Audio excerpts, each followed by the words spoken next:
Hi everyone. We're resuscitating or binubuhay natin ang ating YouTube channel. We are the Kanata Channel. Sorry, mga hindi pa nakakilala sa akin, I am Francis. So, mostly nakikita niyo ako dun sa mga webinars, dun sa YouTube video ni Miss Kat. But gusto ko ulit magpakilala sa inyo. I am Francis, an education consultant. And if you are new to this channel, my name is Catherine. I'm also one of the education consultant here at Kanata Education. So, anong topic natin for today? Yeah, I think pwede natin pag-usapan a little bit of last year. Yes. Medyo maraming nangyari last year. That's true. Kasi we've been gone, at least the YouTube channel, we're not really uploading videos. Yeah, so diba? kailan From ba yung last huling video na na-upload mo, Kat?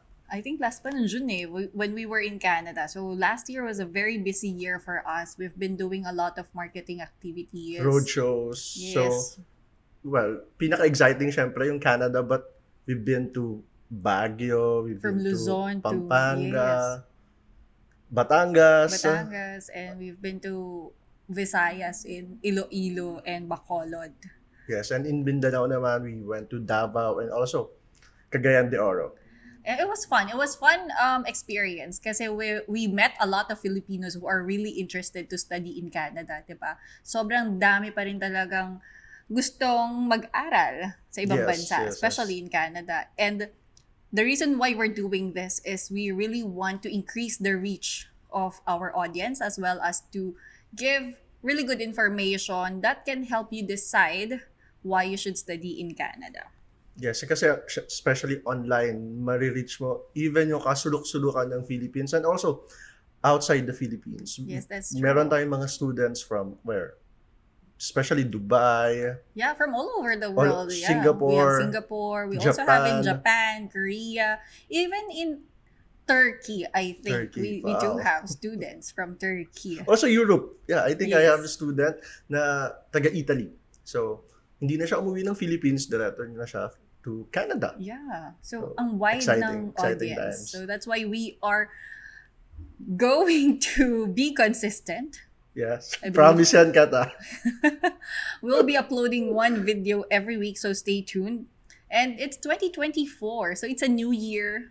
Yes. New goals, and we have a lot of things in store for our students, for our viewers, and of course, potential students. And also, changes. Yes. Pasok na natin yung change because ito gusto ko talaga ito pag-usapan because I've been, talking with potential applicants and marami silang nakikita na ang dami daw mga new information or news na bago. Yes, but this news or these changes, I think it's for the better. Yeah, I believe so. Yeah. Right? Kasi ayaw din natin na pagdating ni student in Canada, magulat sila na, ganito pala. Yeah, may shock. So kailangan informed sila before pa mag-start yung application nila and before sila mag-travel to Canada. That's true. So if you don't have any idea how to start your application, we are here. For sure. And also, if you're setting a new goal, why not study abroad or study in Canada? Yes. And we're doing this first episode as like why you should choose Canada as your study abroad destination. In 2024. In 2024 and in the coming years, diba? But for this year, we'll be discussing a lot more about the changes and not the typical reasons why you should study in Canada. Kasi for sure, alam na nila yung iba eh. Yes, na-discuss na. For sure, nakapag-attend na sila ng mga info sessions, nakapag-attend na rin sila ng mga webinars and face-to-face events. So, especially mga hindi pa talaga decided. So, hello. But yung mga basic, like the basic benefits of an international student, we'll go through it one by one. So, unang-una is you can bring your family with you. Yeah, so yun yung mga you can work part-time while studying, affordability compared to other study abroad destinations. So yung mga typical, most of the schools are waiving IELTS requirements or yung English proficiency requirement.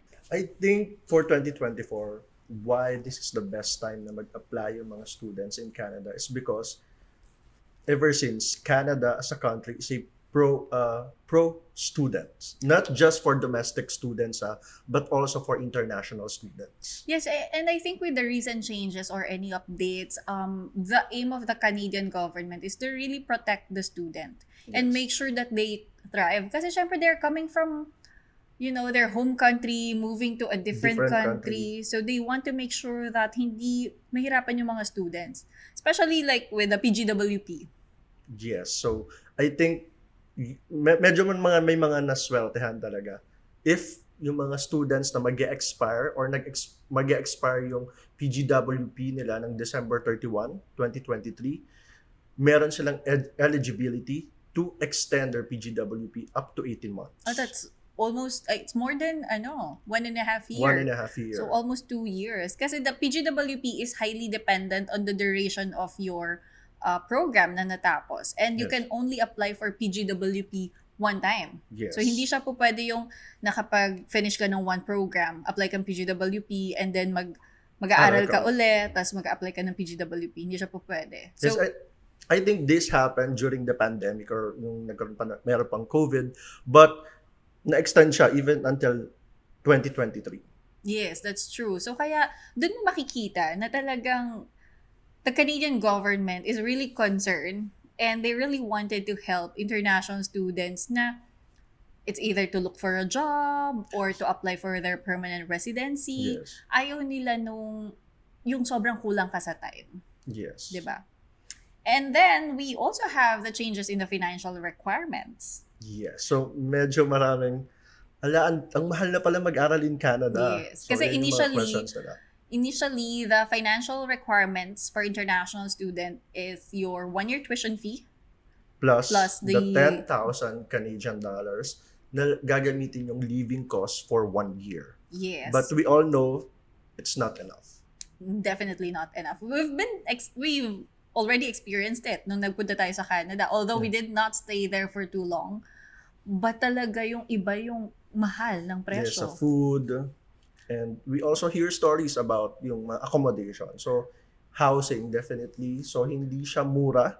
Well, I think it differs from one city to another. If you're choosing Toronto and Vancouver as your base or yung chosen location nyo in Canada, kung saan kayo magstay, saan kayo mag-aaral, then definitely bigger cities are more expensive. Yes. But if you are choosing like the suburban areas such as the London or sa Sarnia, Thunder Bay. and like Sudbury, yung mga ganyan, yung medyo not really Sault Ste. outskirts, Marie. yes. But yung they're still a city, but hindi lang sila ganun kalaki. Then definitely mas affordable yung Mas lower yung per month. yes, per month na cost nila. However, this changes in the financial requirements, I do believe this is to really protect the students. And yung expectations na, na you need funds, definitely. Hindi pwedeng sakto lang or yung 10,000, katulad before. I think this 10,000 Canadian dollars, almost 2 decades na nilang ginagamit for the Yes, proof of financial. imagine. And we all know meron tayong inflation and lahat talaga nagmamahal. That's why they want the students to be prepared, especially when they apply for visa, and pag nag-travel sila doon, hindi sila magugulat doon sa ina-expect na nila na mahal, but they are prepared. That's true. So from 10,000 Canadian dollars, nag-increase na siya to how much? 20,635 Canadian dollars. On top of the 1-year tuition fee. On top of the of course. 1-year tuition fee, yes. And then if may additional ka dependents, I think it's More than more than 5,000. 5,000 Yes. Canadian dollars per Per dependent. dependent, Yes. Regardless whether it's a spouse or common law partner Or kids. or your kids. So it varies. I mean, it's additional 5,000. Right? So with this, I really do believe and think that even though yung financial requirements ay nag-change or tumaas, kung gusto naman ng mga students talaga ipupush pa rin nila mag-aral sa Canada, di ba? Yes. Because of the opportunities. And we're going to discuss it more here kung why you should study in Canada this 2024. All right? Okay. Let's I think move. meron pang isa. Yes. I think this change then was because of the fake LOAs. Ang dami rin online na about fake Yeah. LOAs. Yeah. So ngayon, when you apply for a student permit, IRCC will verify the LOA you submitted Sa school. sa school. So the school has to verify the LOAs. And again, this is to protect the international students kasi 'di ba in the previous year, like last year, rampant yung news na madaming napauwi. Because fake yung Fake yung LOA nila. LOA. Even though na-approve yung Correct. But not student necessarily permit from nila. the Philippines ha. Like from other countries talagang naging news siya na maraming napauwi just because ang daming LOAs na ni-release. And at the same time, yung iba, fake talaga yung LOAs. So with this new initiative or this new additional step when processing your visa application, hindi naman siya ganun kalaking effect sa international student when it comes to the visa processing. Kasi syempre yung iba nag-aalala, nako, additional how many days or how many weeks na naman yan bago nila i-verify. Diba? Yes. So, the school confirm na yung system nila ay in place na how they will verify Yes. the LOAs and it won't hugely affect the processing Time. time. Aside from the changes and pagiging pro-student ni Canadian government or the Canada, I think one of the best things about it is the culture and their safety sa environment, right? Yes. Kasi we've seen it firsthand na talagang safe naman sa Canada. Lumalabas din tayo ng Madaling araw. yes, madaling araw. Naglalakad tayo sa Toronto na talagang okay naman siya. I did not feel threatened or scared. Even nung nasa Edmonton tayo, right? Na, Yeah. We went to a mall, tapos natapos yung movie na pinanood namin. Siguro mag-1 a.m. na. And merong transportation available, makakauwi ka. May And buses, yung buses may na makikita kang mga police na True. na around the city. the city or dun sa station mismo. Correct. So you will feel safe talaga That's true. if And you're in Canada. people over there, although the weather is cold and it can Alam be natin harsh at times, sa snow. Yeah. But the people are very warm. Yes, very They- welcoming sila. Very welcome. And they're really friendly. Di ba? So, that's a very good indication na yung hindi ka matatakot. Yung anxiety, parang hindi ka masyadong makakaramdam ng ganun. Because you know that the people around you, they don't promote discrimination, walang ganon. So, very friendly. So, you feel safe somehow, especially dun sa mga K-12 students. Yung mga, especially yung parents na, nag-aalala pa, ang bata pa nung ko, 18 years old, True. 19 years old sila, tapos mag-move sila to other country, tapos hindi kayo kasama, Yes. hindi nyo mararamdaman yun in Canada. Mamimiss nyo sila, yes. Yes, if anything, magiging exciting pa nga because Especially for this K-12 students na gustong mag-move abroad. yes, Canada is the best choice for them. naging independent, they can have their own money because syempre, nakakapag part-time job ang mga international students. That's true. And aside from the new environment for these kids and for the adults na mag-move, especially with family, I believe the quality of education. Yes. Sobrang, yes, the tuition fee is expensive compared Kung dito ka sa mag-aaral. atin, di ba? But the quality of education, when we did the campus tours from these top colleges and some university, makikita ng mga students na talagang worth it ang binayad. Because they promote hands-on training. Yes, and yung mga state-of-the-art facilities nila. Correct. Like, for culinary, for Especially the engineering, culinary, yes, automotives. engineering. Oo, Very ang ganda. exciting for the students. That's true. Kasi they partner with companies to provide this facilities. Sometimes donation or sponsored by these companies so that they can have the state-of-the-art facilities. Because the school's aim is to really prepare the students in the workforce. Yes, and mag-succeed yung students, especially. And aside from the quality of education, kasi yun naman talaga yung pinunta mo doon kung bakit Yes. ka mag-aaral sa Canada, yung student support ng school. Yes. They have a very strong student support. Like, ako personally, when I arrived in Canada, gusto ko sana merong sa akin, yung susundo. Welcoming committee. Welcoming committee. 'Di ba? Kasi it's a new place. It's a new environment and you can feel lonely, 'di ba? Dahil especially kung mag-isa ka lang, kung wala kang kasamang family and sanay ka na nandyan yung family mo and your friends and schools have their own welcome committee for this international students. They have Orientations. pre-departure orientation, and then I think not only lang yung school facilities or anything. I think they also teach students to be prepared dun sa culture ng city. That's true. Especially the weather. Depende weather. kung anong intake ka papasok. Especially for winter intake like January, andyan yung mga guidelines ng schools kung paano ka mag-prepare, how to adjust yourself during these harsh times or weather condition. Diba? And there are schools who are offering like wellness programs for free. Yes. Like mga activities for international especially students. during summer. Merong kayaking, mga mountain climbing, hiking, biking, yung mga ganun. So it's really fun for the students. And I think exciting din for international students to experience new things, especially in Canada wherein meron silang 4 seasons, unlike dito sa Philippines.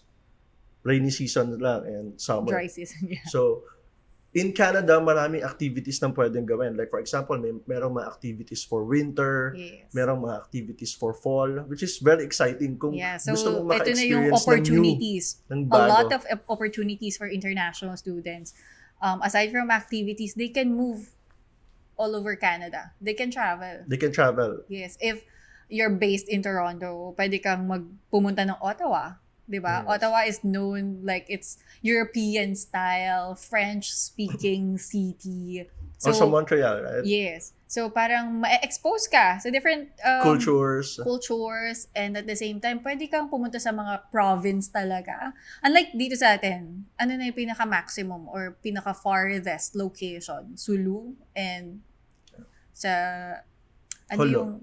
Bula, Batanes. hanggang Holo. Yeah.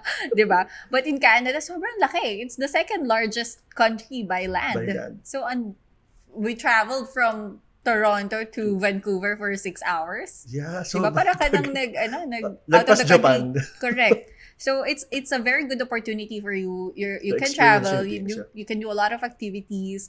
So, 'di ba? Nasa isang country ka lang, you don't need a visa, pero ang dami mo nang pwedeng gawin. Yes. And also, if you want to improve your English skills and also French, Yes, I think French, Canada is a great pwede na choice. sila maging trilingual. Oh, yes.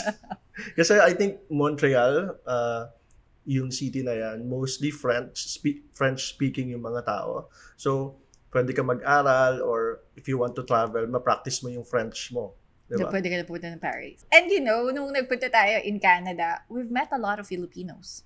Yes. So, I think yan yung mag-isa sila pupunta, pero hindi sila matatakot na baka ma-homesick sila or sobrang malungkot sila because there are a lot of Filipino communities. I think every cities na napuntahan natin, may Filipino communities. Alam mo naman, Filipinos are all over the world. Yes. So, once na may makita kang kabayan, talagang bubuo ka ng community. So, you can feel some sense of belongingness. Yes, even sa grocery, maririnig mo. Tagalog yung nagsasalita. Especially in Edmonton. Talagang puro Pinoy. Yung nandun. So, aside from the strong student support, may Filipino community talaga. It's one of the best things in Canada. Talagang pwede kayo mag-gather every weekend or together. Christmas. Or yung wala yung family nyo in Canada. So, yung iba, nag-set up sila like, meron silang sariling Christmas parties. Ganyan, ng mga kabayans or Filipinos. So, I think lastly is, bakit talaga sila nag-aaral sa Canada? It's a pathway, And Canada offers a lot of permanent residency pathways. Hindi lang siya per city or per province. Ang dami-daming pathways. Although we are not a migration lawyers or consultants. But definitely you can consult a migration lawyer. It is an option for international students. Yes. And you can also do your own research na talaga sobrang daming pathways na ino-offer si Canada. So, depende sa program, sa natapos mo, depende din sa community. Like, there's the RNIP, OINP sa Saskatchewan, marami rin silang ino-offer. So that's a very good opportunity and a very good offering for international students ni Canada. Kaya yun naman talaga yung main goal. Yes, mostly. But whether you want to stay in Canada, whether you want to go back to here in the Philippines, or if you want to move to other countries like Australia, magagamit mo yung degree na napag-aralan in Canada. That's true. I agree. Kasi recognize siya. So, unlike sa atin, kapag dito ka nag-aral, lumipat ka ng other country, possible na hindi ma-honor yung imagine we have bachelor's degrees pero some countries hindi siya na-honor. So if you study in Canada, recognize siya as an education institution. So magagamit mo yung degree, hindi mo na kailangan mag-aral ulit just to look for a good work or jobs in other countries. Yeah, I completely agree. Kasi it's a first world country. First world country. And talaga maganda yung quality ng makukuha mong skills. Yes. Definitely. So, convinced ka na. I think ako. Mag-aaral ka Mag-aral na. na tayo.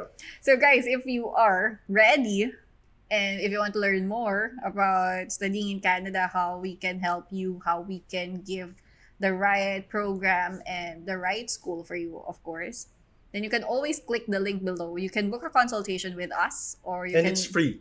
Free siya. Definitely, it's Wala free. kayong babayaran. For the consultation. Yes, you will get information on what are the requirements and matutulungan din namin kayo what programs yung pwede nyong i-take in Canada based on your Background. work and education background. That's true. So, ano pang hinihintay mo? Mag-click ka na. Click the link below. I'll be posting the link to our Facebook page as well as our consultation page and also our website. And then you can send us an email as well for inquiries and all that.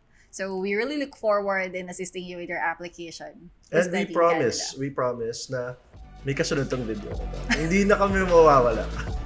All right. So thank you guys. We'll see Thank you you. next time. Bye! Bye.